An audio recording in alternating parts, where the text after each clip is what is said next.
Salam selamat pagi saudara-saudara, mari kita sambut hari ini penuh dengan ucapan syukur. Sejenak kita akan memberikan waktu kita untuk mendengarkan firman Tuhan yang menjadi kekuatan kita di dalam kehidupan kita. Sebelumnya kita berdoa. Damai sejahtera Allah yang melampaui segala akal kiranya memelihara hati dan pikiran saudara-saudara di dalam Kristus Yesus Tuhan kita. Amin. Firman Tuhan yang menyapa kita di hari ini yang menjadi renungan harian HKBP Kamis tanggal 31 Oktober 2024 terambil dari 1 Yohanes pasal yang kedua ayat yang ke-29. Beginilah firman Tuhan. Jikalau kamu tahu bahwa ia benar, kamu harus tahu juga bahwa setiap orang yang berbuat kebenaran lahir dari Dia. Demikian firman Tuhan. Saudara-saudariku yang kekasih, di dalam nama Tuhan kita Yesus Kristus berbicara tentang kebenaran sejati, berarti di dalamnya tidak ada kebohongan.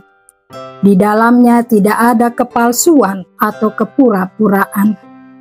Tidak ada manipulasi, tetapi yang ada adalah kejujuran dan ketulusan hati. Kebenaran sejati adalah milik Tuhan dan ada di dalam diri Tuhan kita Yesus Kristus. Yesus sendiri menyatakan dirinya bahwa akulah jalan dan kebenaran dan hidup. Bisa kita baca di dalam Yohanes pasal yang ke-14 ayat 6a.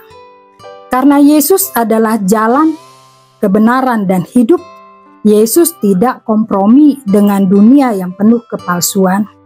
Yesus juga tidak kompromi terhadap orang-orang yang melakukan ketidakbenaran atau yang melakukan kejahatan.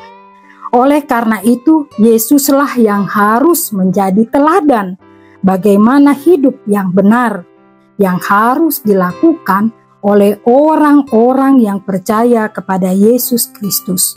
Walaupun kita tahu akan banyak tantangan yang kita hadapi untuk melakukan kebenaran itu. Saudara-saudariku yang kekasih di dalam nama Tuhan kita Yesus Kristus, kebenaran itu adalah milik Tuhan.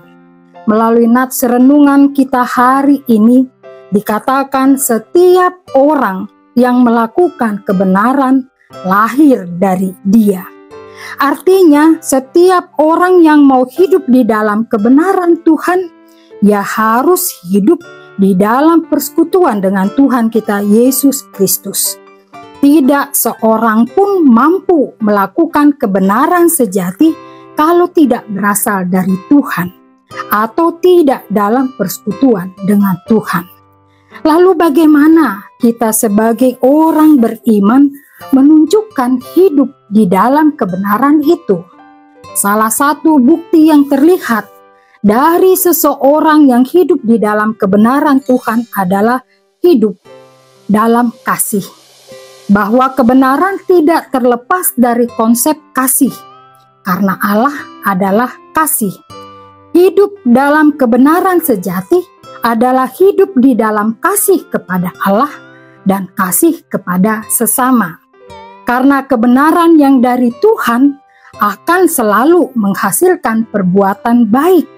Dalam 1 Korintus 13 ayat 6 dikatakan, kasih tidak bersukacita karena ketidakadilan, tetapi karena kebenaran. Saudara-saudariku yang kekasih di dalam nama Tuhan kita Yesus Kristus, hari ini adalah hari yang bersejarah bagi kita, yaitu hari reformasi.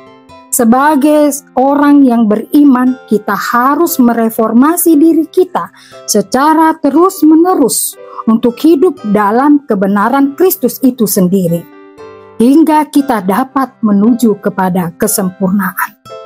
Oleh karena itu, kita berusaha tidak menyimpang dari kebenaran dan kesetiaan, seperti ikat pinggang yang selalu terikat di pinggang kita. Di dalam Efesus 6 ayat 14 dikatakan, jadi berdirilah tegak, berikat pinggangkan kebenaran, dan berbaju jirahkan keadilan. Mari kita lakukan hidup di dalam kebenaran di kehidupan kita hari ini. Tuhan Yesus memampukan kita semua. Tuhan Yesus memberkati kita. Amin.